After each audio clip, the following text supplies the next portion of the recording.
नमस्कार.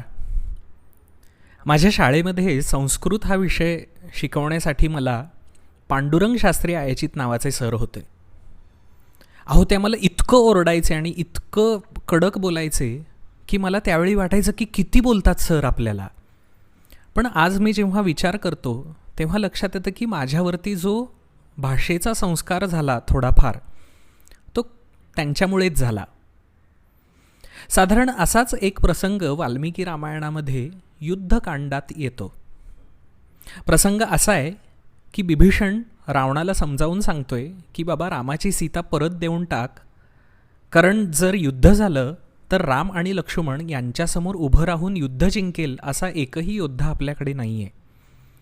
यावर रावण भयंकर संतापलाय आणि तो बिभीषणाला काहीवाही बोलतोय.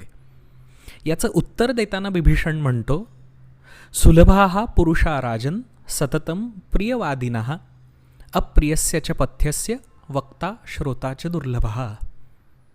याचा अर्थ असा होतो की हे राजा, सतत गोड बोलणारे अनेक लोक आपल्या आजूबाजूला असतील सुद्धा, पण आपल्या हिताचं कडक शब्दात बोलणारे आणि ते ऐकणारे हे दोन्हीही लोक दुर्मिळच असतात.